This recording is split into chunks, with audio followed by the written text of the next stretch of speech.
Hello and welcome. இந்த வீடியோவில் நம்ம பார்க்க போகிறது direct speech and indirect speech.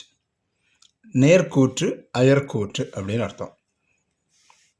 இது எப்படின்னா, ஒரு ஸ்டேட்மெண்ட்டை இல்லை ஒரு செய்தியை நம்ம இன்னொருவரிடம் ரிப்போர்ட் பண்ணுறது, அதான் ரிப்போர்ட்டிங் ஸ்பீச். அவர் சொன்ன வார்த்தைகளை அப்படியே சொல்லலாம், அது டைரக்ட் ஸ்பீச். ஒருவர் நம்மிடம் கூறிய ஒரு வாக்கியத்தை அப்படியே அவர் சொன்னது மாதிரியே அப்படியே சொல்கிறது, அது டைரக்ட் ஸ்பீச், நேர்கூற்று. அதை நாம் ஒரு செய்தியாக ஒரு ரிப்போர்ட் பண்ணுறது மாதிரி இன்னொருவரிடம் தெரிவிக்கிறது அயர்கூற்று, இன்டைரக்ட் ஸ்பீச். இது டிஃப்ரென்ஸை நம்ம பார்க்க போகிறோம். டைரக்ட் ஸ்பீச்லேருந்து இன்டைரக்ட் ஸ்பீச்சாக அந்த சென்டென்ஸை மாற்றுறது எப்படி அப்படின்னு நம்ம பார்க்க போகிறோம். ஒரு சென்டென்ஸ் பாருங்கள். முதல்ல எக்ஸாம்பிளுக்கு, my friend said I have a meeting this evening. என் நண்பன் சொன்னான், எனக்கு இன்று மாலையில் ஒரு மீட்டிங் இருக்குது, இன்னைக்கு சாயங்காலம் ஒரு மீட்டிங் இருக்குது அப்படின்னு. இது எப்படி இருக்குன்னா, இது direct speech. My friend set. Direct speech எப்படி இருக்குன்னா, ஒரு இன்வெர்டர் காமாஸுக்குள்ளே கொட்டேஷன் மார்க்குக்கு உள்ளே இருக்கும், அதுதான் direct speech. My friend set, இதுதான் ஸ்ட்ரக்சர். ஒரு காமா இருக்கும், அடுத்தது அந்த சென்டென்ஸ் கொட்டேஷனுக்கு உள்ளே இருக்கும். கொட்டேஷனுக்கு உள்ளே இருக்கிறது அந்த ஃப்ரெண்டு சொன்ன அதே வார்த்தைகள், அதை அப்படியே சொல்கிறது அது டைரக்ட் ஸ்பீச். அப்படியே அந்த வார்த்தைகளை சொல்கிறது.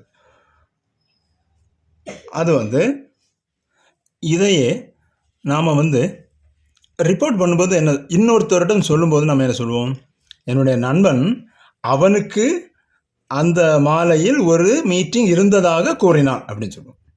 அவன் சொன்னது எப்படி, எனக்கு இன்னைக்கு ஒரு மீட்டிங் இருக்குது. நாம் என்ன சொல்லுவோம், இன்னொருத்தர் சொல்லும்போது அவனுக்கு அன்னைக்கு சாயங்காலம் ஒரு மீட்டிங் இருந்ததாக கூறினான் அப்படின்னு சொல்லுவோம். இதுதான் இன்டைரக்ட் ஸ்பீச். இந்த டிஃபரன்ஸ், இதுக்கு என்ன ரூல்ஸ், எப்படி நம்ம மாற்றணும் அப்படின்னு இந்த வீடியோவில் நம்ம பார்க்குறது.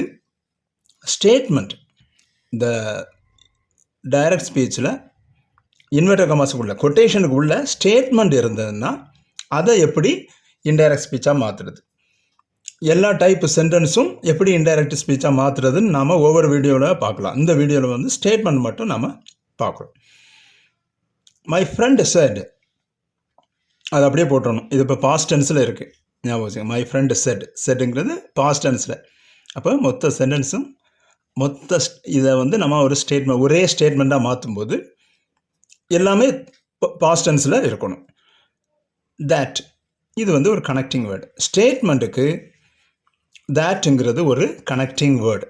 இது ஒரு ரூல், ஞாபகம் வச்சுக்கணும். தேட் ஸ்டேட்மெண்ட்டுக்கு கனெக்டிங் வேர்டு. இப்போ நம்ம பேச்சு வழக்கில் சொல்லும்போது நமக்கு தேட்டுங்கிற கனெக்டிங் வேர்டு இல்லாமலே நம்ம சொல்லுவோம். இப்போ தேட் அவ்வளோ இம்பார்ட்டன்ட் இல்லை. ஆனால் ரிட்டன் ஃபார்மில் சரியான கிராமட்டிக் ரூல் படி இந்த தேட் கனெக்டிங் வேர்டாக வரும். That he had a meeting that evening. நண்பன் அவனுக்கு ஒரு மீட்டிங் இருந்ததாக, அந்த மாலையில் அவனுக்கு ஒரு மீட்டிங் இருந்ததாக கூறினான். இல்லை என்ன சேஞ்சஸ் ஆகிருக்கு, இது நம்ம இங்கே பார்ப்போம். என்னெல்லாம் சேஞ்ச் பண்ணணும்னா, முக்கியமான ரூல், சேஞ்ச் த ப்ரோனவுன். இந்த இன்டைரக்ட் ஸ்பீச்சில் மாற்றுறதுக்கு முதலாவது முக்கியமான இது ப்ரோனவுனை சேஞ்ச் பண்ணணும். மை ஃப்ரெண்ட் செட், இங்கே கொட்டேஷனுக்குள்ளே ஐ இருக்குது. ஐ என்னவா மாறும், ஹீயா மாறுது. எதனால், அவன் என் நண்பன், அவன் என்ன சொல்லியிருப்பான், அவன் சொன்னது எனக்கு மீட்டிங் இருக்குது, நான் அப்படிங்கிறது, எனக்கு மீட்டிங் இருக்குதுன்னு சொன்னது. நாம் ரிப்போர்ட் பண்ணும்போது என்ன சொல்லுவோம், அவனுக்கு மீட்டிங் இருந்ததாக. அப்போ நான் எனக்குங்கிறது அவனுக்கு அப்படின்னு மாறுதா, அதுதான் சேஞ்ச் த ப்ரோனவுன், முதல் ரூல். அடுத்து பேக் ஷிஃப்ட் த டென்ஸை நாம் மாற்றணும். இப்போ இது பாஸ்ட் டென்ஸில் இருக்குது, என் நண்பன் சொன்னான்னு இருக்குது. அப்போ அவன் அதே பாஸ்ட் டென்ஸ்லேயே நம்ம மொத்த சென்டென்ஸையும் மாற்றிருக்கணும். தட் ஹீ ஹேட், இங்கே ஹேவுங்கிற ப்ரெசண்ட் வெர்ப் இருக்குது. ஆனால் நாம் என்ன மாற்றுறோம், ஹேடுன்னு மாற்றுறோம், பாஸ்ட் டென்ஸாக மாற்றுறோம். மொத்த சென்டென்ஸும் பாஸ்ட் டென்ஸாக மாற்றுறோம். அப்போ பேக் ஷிஃப்ட் த டென்ஸ். மூணாவது, change the time and place expressions. Time place expression இதில் என்ன வருது, டைம் வந்து வருது திஸ் ஈவினிங் அப்படிங்கிறது தட் ஈவினிங் அப்படின்னு மாறி இருக்குது. அடுத்து ஒரு எக்ஸாம்பிள்ஸ் கொஞ்சம் பார்க்கலாம். நம்ம இங்கே ஒரு சென்டென்ஸ் பாருங்கள். Deepti said I take bath every day. Deepti நான் தினமும் குளிப்பேன் அப்படின்னு சொல்கிறான். தினமும் குளிக்கிற வழக்கம், இது ஒரு கஸ்டமரி ஆக்ஷன், இது வழக்கமாக நடக்கும் ஒரு செயல். இது வந்து என்னது, டைரக்ட் ஸ்பீச் கொட்டேஷனுக்குள்ளே இருக்கிறது, இது ஸ்டேட்மெண்ட். அப்போ தீப்தி செட், அடுத்து என்ன பண்ணணும், கனெக்டிங் வேர்டு தேட் போடுறோம். அடுத்தது ப்ரோனவுன் மாத்திரம், என்னது தீப்தி சொன்னது நான் குளிப்பேன் அப்படின்னு. நாம் சொல்லும்போது தீப்தி அவள் தினமும் குளித்ததாக கூறினாள் அப்படின்னு சொல்கிறோம். அப்போ அந்த ஐ வந்து என்னவா மாறும், ஷீ அப்படின்னு மாறும். ஷீ. அடுத்து என்ன பண்ணும், இங்கே ப்ரெசன்ட் டென்ஸில் இருக்குது டேக், அது வந்து இங்கே டுக்குன்னு மாறிடும். டேக்குடைய பாஸ்ட் ஃபார்மில் மாற்றணும். ப்ரெசன்ட் டென்ஸில் இருந்ததுன்னா சிம்பிள் பாஸ்ட், சிம்பிள் ப்ரெசன்ட்டில் இருக்கும்போது சிம்பிள் பாஸ்ட்டில் மாறிடும். She took bath every day. இதுதான். இப்போ எவ்ரி டேங்கிறது அது அப்படியே வந்துடும், அது வந்து பொதுவான இது. அடுத்து இந்த சென்டென்ஸ் உங்களுக்கு புரிஞ்சிருக்கும். அடுத்து ஒரு இது, Meena set I am going to Chennai tomorrow. நாளைக்கு நான் சென்னை போகிறேன் அப்படின்னு சொல்கிறேன். Meena set, connecting word that போட்டோம். முதல்ல ப்ரோனவுனை சேஞ்ச் பண்ணுறோம். நான் நாளைக்கு சென்னை போகிறேன், நாம் என்ன சொல்லுவோம், அவள் சென்னைக்கு போகிறான் அவள்னு சொல்லுவோம். அப்போ ஐ ஷியாக மாறுது. அடுத்த change tense, back shift the tense. என்ன பண்ணும், ஆம் கோயிங். ஆம் கோயிங்கிறது என்னது, present continuous tense. Present continuous tense நாம் எந்த டென்ஸாக மாற்றணும், பாஸ்ட் கண்டினியூஸாக மாற்றணும். சிம்பிள் ப்ரெசண்ட்டு பாஸ்ட் சிம்பிளாக மாற்றணும். அதே மாதிரி ப்ரெசண்ட் கண்டினியூஸை பாஸ்ட் கண்டினியூஸாக மாற்றணும். அப்போ ஆம் கோயிங் பாஸ்ட் டென்ஸ் என்ன, was going. That she was going to Chennai. அடுத்தது டுமாரோங்கிறது தான் அந்த டைம் எக்ஸ்பிரஷன். அதை என்னவோ மாற்றணும், டுமாரோங்கிறது நாம் இன்டைரக்ட் ஸ்பீச்சில் வரும்போது த நெக்ஸ்ட் டே அப்படின்னு வரும். அப்போ going to Chennai the next day. Meena set that she was going to Chennai the next day. இவ்வளோ ஞாபகம் வச்சுட்டா போதும், புரிஞ்சிருக்கும்னு நினைக்கிறேன். அடுத்த சென்டென்ஸ் பாருங்கள். Murali set to me I have done my homework. இந்த சென்டென்ஸில் என்ன வித்தியாசம், இவ்வளோ நேரம் பார்த்த சென்டென்ஸ்லேருந்து ஒரு வித்தியாசம் இருக்குது. இப்போ செட் இவ்வளோ நேரம் வந்து செட் யார்கிட்ட சொன்னா அப்படிங்கிறது இல்லை. இவ்வளோ இந்த 3 சென்டென்ஸ் நம்ம பார்த்துருக்கோம், அதில் வந்து யாரிடம் கூறியது அப்படிங்கிறது இல்லை, இதில் வந்து இருக்குது. அதனால தான் அந்த செட்டுக்கிறது டு வந்து யாரிடம்ங்கிறது வருது. முரளி என்னிடம் சொன்னான் I have done my homework, என்னுடைய ஹோம்ஒர்க்கை நான் செஞ்சுட்டேன் அப்படின்னு சொல்லி.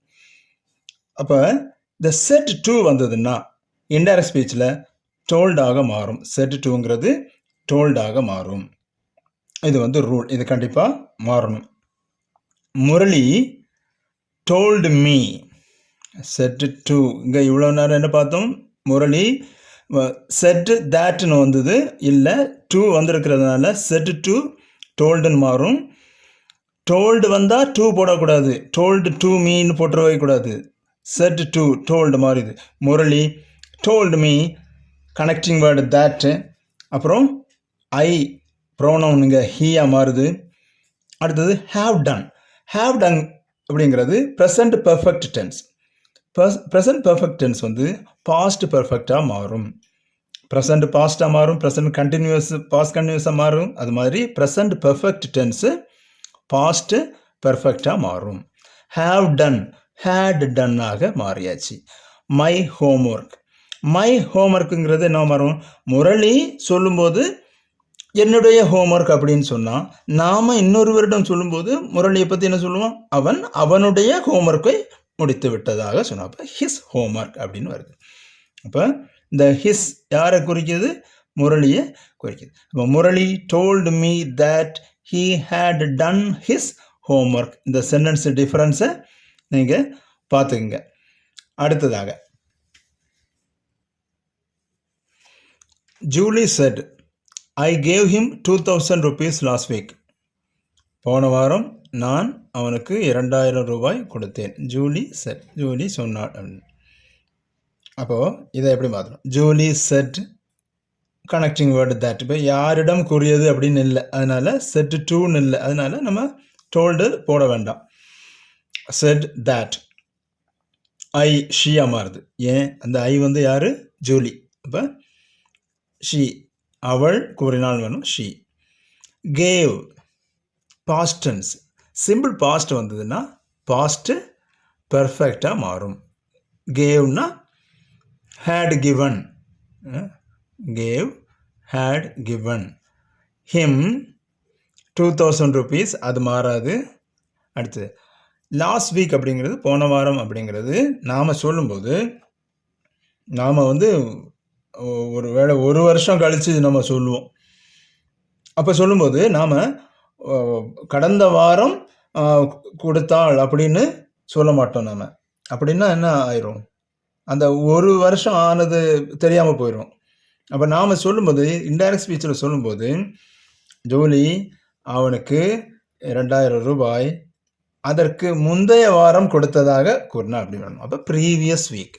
இப்போ லாஸ்ட் வீக்குங்கிறது இன்டைரக்ட் ஸ்பீச்சில் வரும்போது ப்ரீவியஸ் வீக் அப்படின்னு மாறும்.